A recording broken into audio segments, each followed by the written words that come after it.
Assalamualaikum warahmatullahi wabarakatuh. Di pertemuan sebelumnya kita sudah mempelajari mengenai sejarah dan juga ejaan bahasa Indonesia yang telah disampaikan oleh kelompok 1 dan juga kelompok 2. Di pertemuan kali ini kita akan mempelajari mengenai ragam, fungsi dan juga diksi bahasa Indonesia.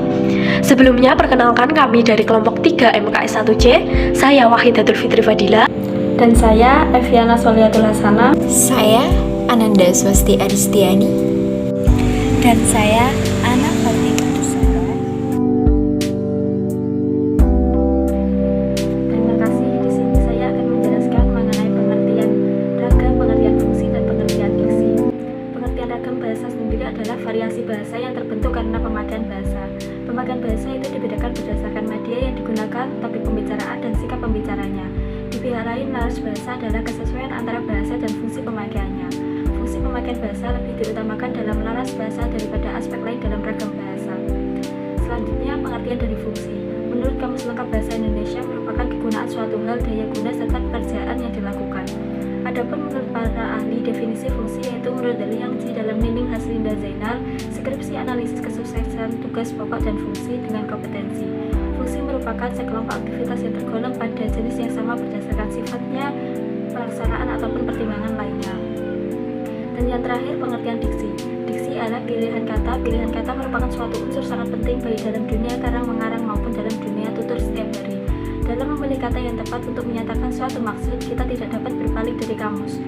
Kamus memberikan suatu ketepatan kepada kita tentang pemakaian kata-kata. Setelah membahas pengertian ragam, fungsi, diksi bahasa Indonesia, bersama saya kita akan membahas mengenai jenis dan kegunaan ragam, fungsi, diksi bahasa Indonesia. Yang pertama, kita akan membahas mengenai ragam bahasa Indonesia. Jika menilik dari berbagai referensi yang ada, ternyata ragam bahasa Indonesia cukup banyak. Untuk itu, mari kita membahasnya satu persatu. Yang pertama, ragam bahasa Indonesia dilihat dari cara berkomunikasi. Itu terbagi menjadi dua, ragam bahasa lisan dan ragam bahasa tulis. Untuk ragam bahasa lisan dihasilkan oleh alat ucap atau dari mulut kita. Contoh dari ragam ini adalah pidato, ceramah, dan sambutan. Ragam ini juga memiliki kelemahan seperti pembicara sering mengulangi kalimatnya. Aturan-aturan bahasa yang digunakan tidak terlalu formal. Kemudian, ada pun ciri-cirinya. Yang pertama, memerlukan teman bicara atau teman untuk berdialog. Tergantung pada situasi, kondisi, ruang, dan waktu. Diperlukan juga intonasi dan bahasa tubuh. Untuk yang kedua adalah ragam bahasa tulis. Ragam bahasa ini memanfaatkan tulisan dengan huruf sebagai unsur dasarnya. Dalam ragam ini selalu berurusan dengan tata penulisan, ejaan, kosakata, bahkan diksi. Ragam ini terdiri dari dua jenis. Yang pertama standar dan non-standar. Untuk standar bisa kita jumpai pada buku pelajaran, karya tulis ilmiah, ataupun karya tulis lainnya. Sementara untuk non-standar bisa kita jumpai pada majalah, poster, ataupun iklan. Sementara untuk ciri-ciri dari ragam tulis ini adalah yang pertama, tidak memerlukan teman bicara. Yang kedua, tidak terikat situasi, kondisi, dan ruang. Yang terakhir, diperlukan kosakata yang dipilih secara cermat agar antar kalimat satu dengan kalimat yang lainnya bisa saling berhubungan dan memiliki makna. Kemudian, ada ragam bahasa Indonesia berdasarkan waktu penggunaannya. Itu terdiri dari ragam bahasa Indonesia lama dan ragam bahasa Indonesia baru. Ragam bahasa Indonesia lama ini dipakai saat zaman Kerajaan Sriwijaya sampai dicetuskannya Sumpah Pemuda. Ciri dari ragam bahasa lama ini masih dipengaruhi oleh bahasa Melayu. Yang kedua adalah ragam bahasa Indonesia baru. Penggunaan ragam bahasa Indonesia baru dimulai sejak dicetuskannya Sumpah Pemuda sampai saat ini melalui pertumbuhan dan perkembangan bahasa yang beriringan dengan pertumbuhan dan perkembangan bangsa Indonesia. Selanjutnya, ragam bahasa Indonesia berdasarkan pokok bidang pembicaraannya yang terdiri atas 1. Bahasa undang-undang. Bahasa ini digunakan pada undang-undang yang berlaku untuk hukum di Indonesia. Yang kedua adalah ragam bahasa jurnalistik. Digunakan oleh wartawan untuk menulis berita. Biasa disebut juga dengan bahasa komunikasi massa, yaitu bahasa yang digunakan dalam komunikasi melalui media massa. Ciri utamanya adalah komunikatif dan spesifik. Selanjutnya adalah ragam bahasa ilmiah.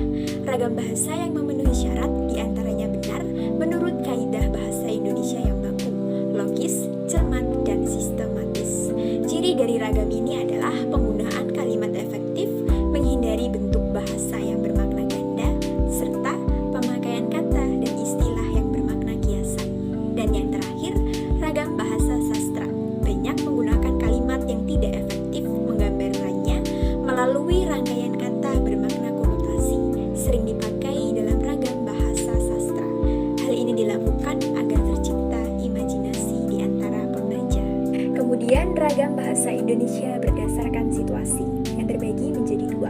Yang pertama, ragam bahasa resmi, dipakai dalam suasana resmi atau formal, misalnya dalam surat dinas, pidato, dan karya ilmiah, disusun menggunakan bahasa yang sesuai dengan EYD, lugas, sopan, dan bahasa yang baku.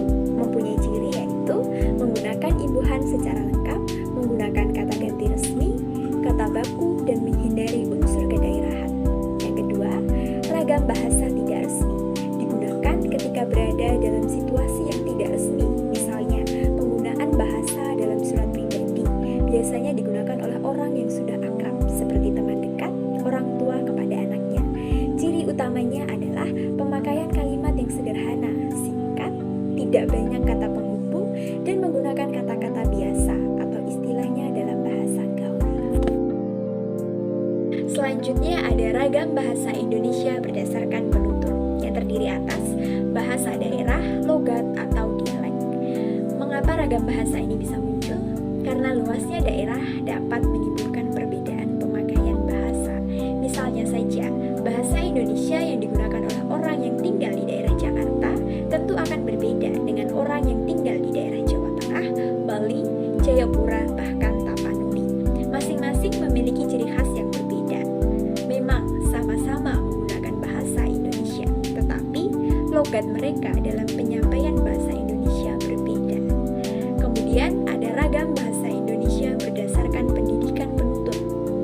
Bahasa Indonesia yang digunakan oleh kelompok penutur yang berpendidikan akan berbeda dengan bahasa Indonesia yang dipakai oleh orang yang tidak berpendidikan.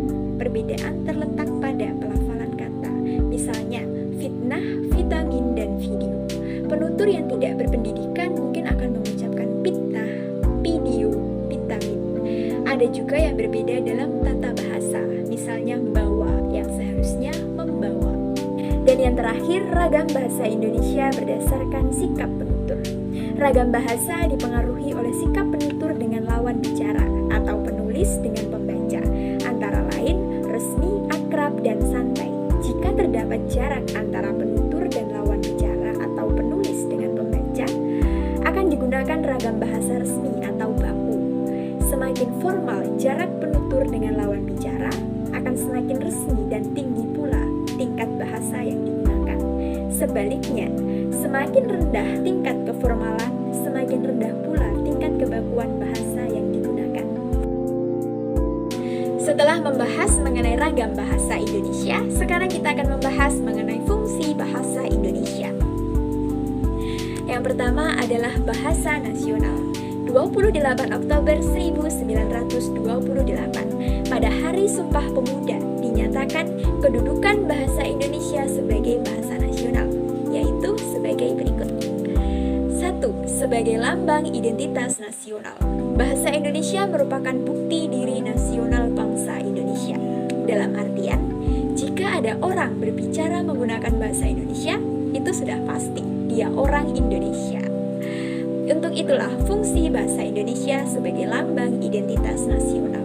Bahasa Indonesia menjadi identitas nasional hanya apabila masyarakat memakainya, terutama bagi kaum pelajar. Yang kedua, sebagai lambang kebanggaan nasional. Bahasa Indonesia mencerminkan nilai-nilai sosial budaya yang mendasari rasa kebanggaan.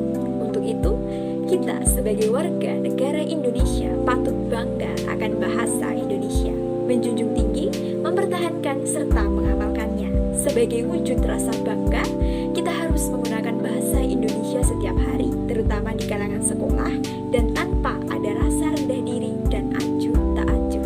Yang ketiga, lambang pemersatu bangsa. Masyarakat Indonesia yang beragam latar belakang sosial budaya dan berbeda berbeda-beda bahasanya dapat disatukan dengan bahasa Indonesia. Yang terakhir, sebagai alat penghubung antar budaya serta antar daerah. Dengan keberagaman bangsa, menjadikan terdapatnya keberagaman bahasa. Dengan adanya bahasa Indonesia, memudahkan warga yang berbeda bahasa bisa berinteraksi satu sama lain tanpa adanya rasa kesalahan. Setelah bahasa nasional, selanjutnya adalah bahasa negara.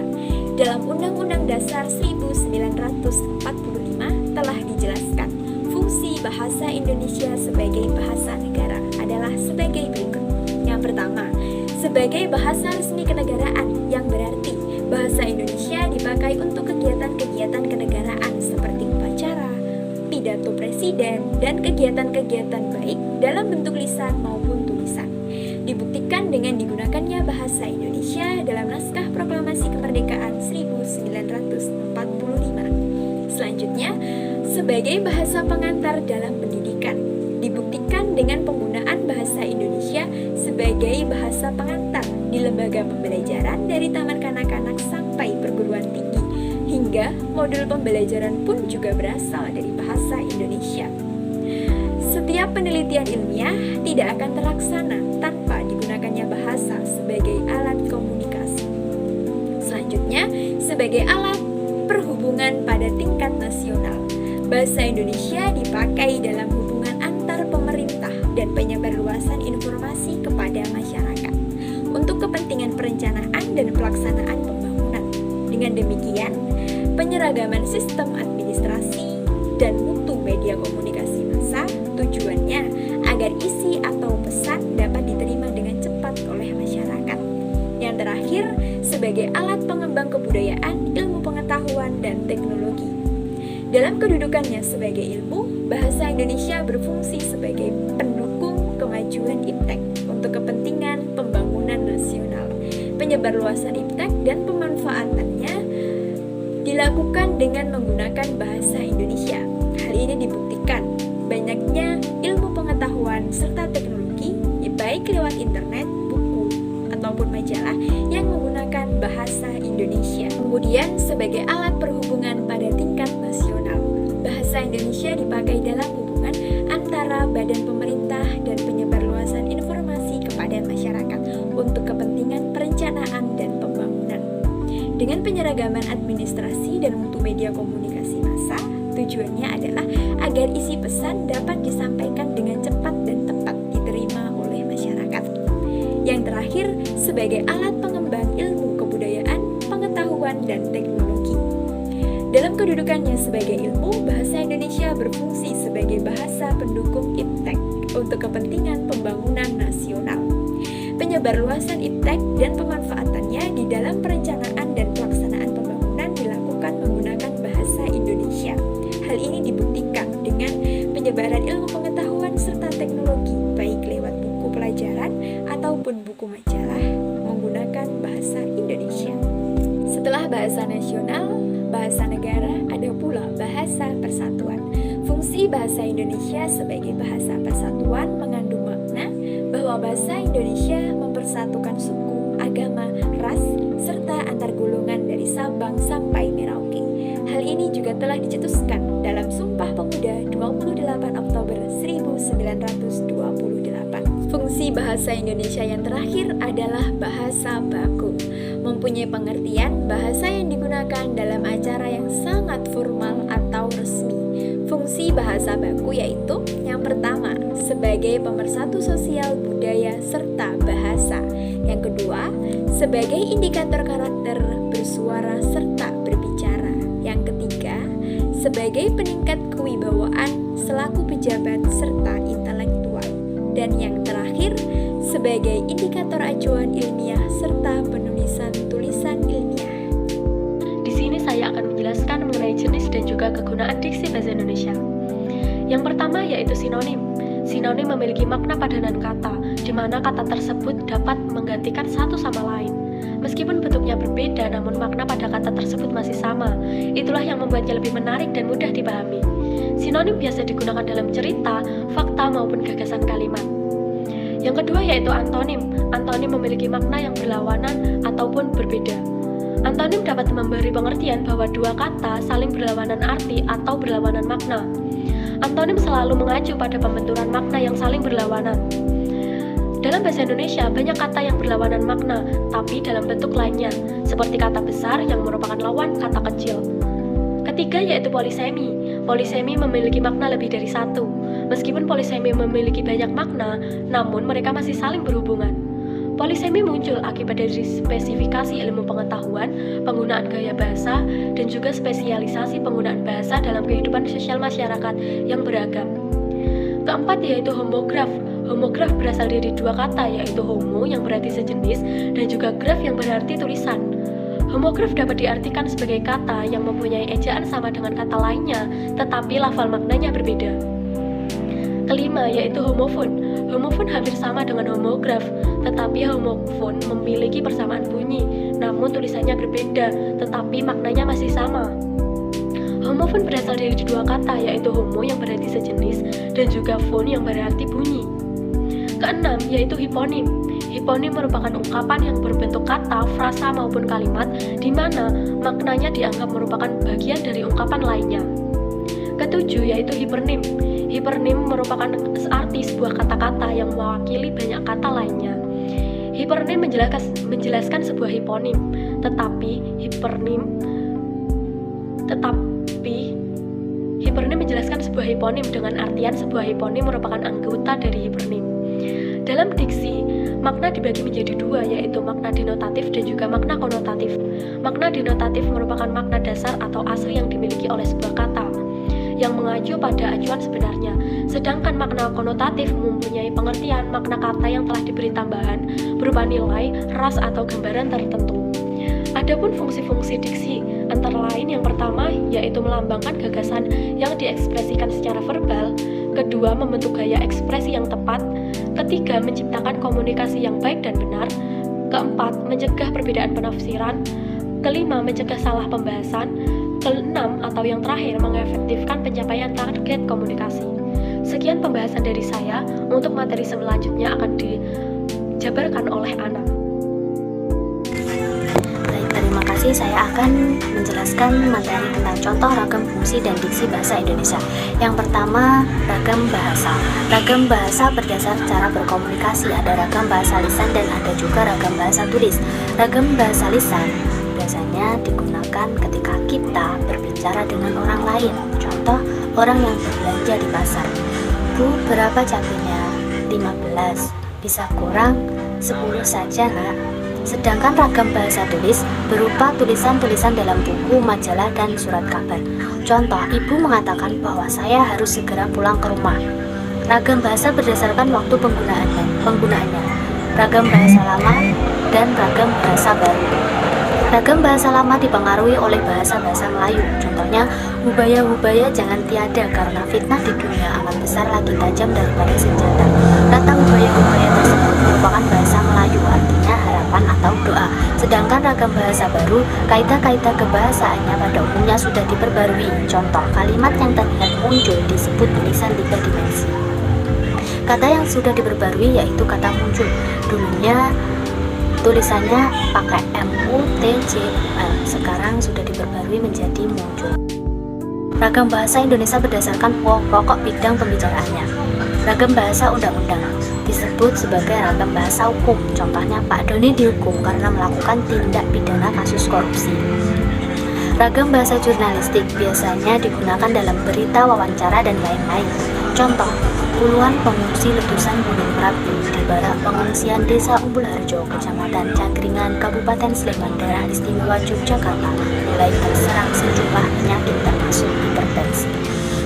Selanjutnya, ragam bahasa ilmiah. Ragam bahasa ilmiah digunakan dalam penulisan karya ilmiah.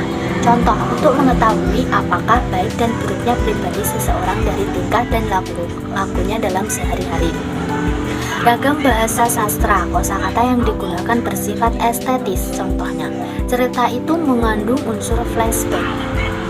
Ragam bahasa berdasar situasi, ada ragam bahasa resmi dan ragam bahasa tidak resmi. Ragam bahasa resmi digunakan dalam suasana resmi. Contoh, saya sudah menyelesaikan pekerjaan rumah tersebut. Sedangkan ragam bahasa tidak resmi digunakan dalam suasana tidak resmi. Contoh, PR itu sudah aku selesaikan. Ragam bahasa Indonesia berdasarkan penutur. Ragam bahasa dialek digunakan dalam daerah-daerah tertentu. Contoh, gue udah baca buku itu. Kata gue biasanya digunakan dalam daerah-daerah tertentu saja. Tidak semua daerah menggunakan bahasa gue. Ragam bahasa berdasarkan pendidikan penutur digunakan oleh terpelajar. Contoh, Pak, sebelumnya saya memohon maaf, bolehkah saya mengajukan saran atas keputusan ini? Silakan, saran dan kritik sangat saya harapkan. Ragam bahasa berdasarkan sikap penutur. Memperhatikan lawan bicara yang statusnya lebih tinggi atau yang lebih tua dan harus menggunakan bahasa yang sopan. Contoh, permisi Pak, boleh izin bertanya? Silahkan Nak. Selanjutnya, fungsi bahasa Indonesia berdasarkan alat komunikasi. Contoh, bunyi sirin menandakan bahaya. Menandakan bahaya termasuk contoh fungsi bahasa Indonesia. Berdasarkan alat adaptasi dan integrasi sosial. Contoh, bahasa sehari-hari yang digunakan anak remaja berkomunikasi biasanya dikatakan bahasa gaul. Berdasarkan alat kontrol sosial. Contoh, buku-buku ilmiah, ceramah agama. Berdasarkan alat ekspresi diri. Contoh, berteriak dan tersenyum. Diksi bahasa Indonesia. Diksi berdasarkan maknanya. Makna denotatif yaitu makna yang sebenarnya. Contoh, Dio bekerja keras untuk mendapatkan penghasilan yang lebih baik. Kata kerja keras disebut kata yang sebenarnya. Sedangkan makna konotatif yaitu kalimat yang memiliki arti bukan sebenarnya. Contoh, Benny harus membanting tulang untuk menghidupi keluarganya. Kata membanting tulang sama artinya dengan bekerja keras. Diksi berdasarkan leksikal. Sinonim kata yang bermaknanya sama. Contoh, orang itu sangat pelit dan kikir, tidak pernah mau menolong tetangganya yang kelaparan. Kata yang bersinonim yaitu pelit dan kikir. Selanjutnya antonim. Ungkapan makna berarti kebalikannya. Ungkapan maknanya kebalikan. Contoh, ibu membeli gorden yang baru untuk menggantikan gorden yang lama. Kata baru dan lama termasuk antonim, lawan katanya. Polisemi, kata yang mewakili arti lebih dari satu. Contoh, gelar Raja Dangdut diberikan kepada penyanyi kawakan oleh Rhoma Irama. Dengan hampir semua binatang yang hidup di hutan takut pada singa si raja hutan. Kata yang memiliki arti lebih dari satu yaitu raja. Yang pertama tadi Raja Dangdut, yang kedua Raja Hutan. Homograf, kata yang sama ejaannya tapi beda pelafalannya. Contoh, Miftah lebih tahu semua hal tentang kucing daripada saya. Dengan Aryani lebih suka makan tahu sebagai lauk daripada tempe. Kata yang ejaannya sama yaitu kata tahu. Yang pertama tadi pelafalannya tahu, yang kedua pelafalannya tahu. Selanjutnya homofon, kata yang sama lafalnya tapi beda ejaannya. Contoh, bagaimana Bang, setujukah? Tanya istrinya. Dengan untuk menarik nasabah, beberapa bank mengadakan undian tabungan. Kata yang sama lafalnya tapi ejaannya berbeda, yaitu kata bank. Yang pertama tadi bank menggunakan G, yang kedua bank menggunakan K. Homonim, lafal dan ejaannya sama tapi beda arti. Contoh, semua karyawan mendapat gaji setiap bulan. Dengan bulan itu terlihat bulan penuh malam ini. Yang pertama tadi bulan, artinya itu bulan Masehi, dan sedangkan bulan itu terlihat bulan penuh malam ini, itu bulan yang ada di langit. Ejaannya sama tapi beda artinya.